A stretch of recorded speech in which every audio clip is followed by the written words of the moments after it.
Let's talk about Juventus showing their possible starting 11. How do you expect them to set up, Gab? So, as you can see in this lineup, this is sort of the version which I think is the most rational version.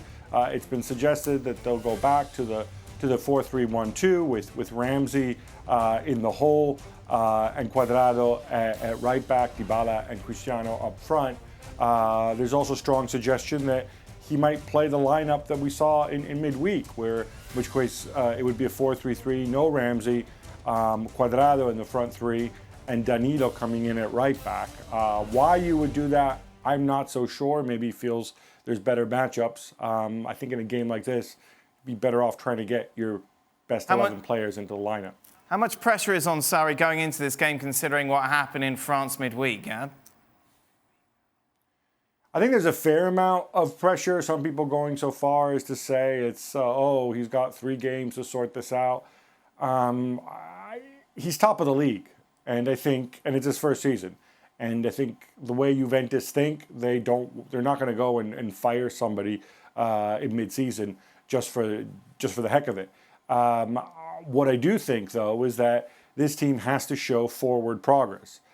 You can probably count on one hand the number of times that they've played really well this season, the number of times that we've seen what Sarri was supposed to bring. One of them, funnily enough, in when they played Inter last time around, of course, but that's not going to do you any good. I think this might actually be a situation where Juventus could win the title, and if they go out early in the Champions League, and if they don't show any signs of progressing as a team, not just in terms of results, and Juve think that they can get their man, they can get somebody better in, then he might go. But I'd be shocked if there was a change in mid-season.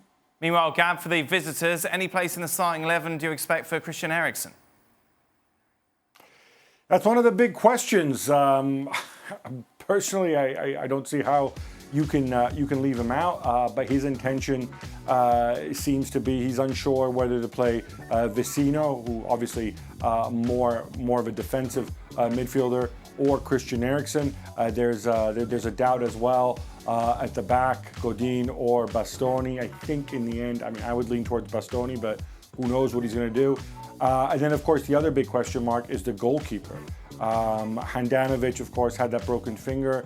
It's taking forever for this to heal. Indication is that he might be ready. If not, it's going to be Daniele Padelli again, who, he's got lovely blue eyes, but he's not a particularly good goalkeeper, or a goalkeeper who's going through a particularly good spell, as we've seen in the last couple of games. For you boys, what's the most intriguing element about this match? Well, a couple of things. One, if we know Inter play a back three, and Gab's talked about possible Juventus formations, but if you want to really push them back, then you play 3 up. You play 2 wide and Ronaldo through the middle, and you peg the wing backs back, then you can dominate the game. The other side of the coin is Chiellini's match fitness and match sharpness. We know he's been out for a while, going up against the speed and physicality of Lautaro Martinez and Romelu Lukaku. If he plays, is he ready for that physical battle with the injury woes that he's had? It's hard not to think, because there's nobody there, who's this going to affect more? And you have to think that it's going to affect Juventus more, because part of the advantage of being home is you've got 50,000 people screaming you on. That isn't going to be there. I think this is going to affect Juventus way more than Inter Milan. Let's take a look at how the bookies have things set then. As Stevie said, of course, Juventus home, but with no home support. 5-4 they are favourites, Inter 12-5. Craig, what's your pick for this? Draw. Yeah. Seems a natural thing to say, isn't it? It's weird. Yeah, I just think, Inter on the road, even at home, we know what they do. They sit in quite a lot, even more so away from home. I think Inter can get goals in the game, particularly with the front 2 that I mentioned, but I'm going to sit in the fence. I'm going to say draw. It's got to be a draw. Juventus don't have to go for it, and I don't think Inter Milan are going to go there and try and go for it. Right. It's got draw written all over it. Gab?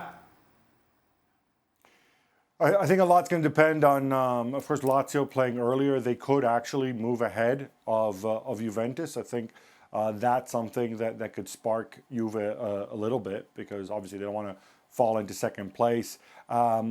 I think Stevie made a great point about the crowd. Where Juve have played better this season, it's actually the crowd that has given them that sense of urgency. And if you remember Sarri complaining that they play too slow, my concern is that they might play slow again against Inter, and that Inter might nick something, either through an individual or a set piece.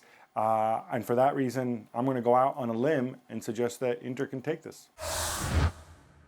Thanks so much for watching ESPN on YouTube. And for more sports highlights and analysis, be sure to download the ESPN app. And for premium content and live streaming, subscribe to ESPN Plus.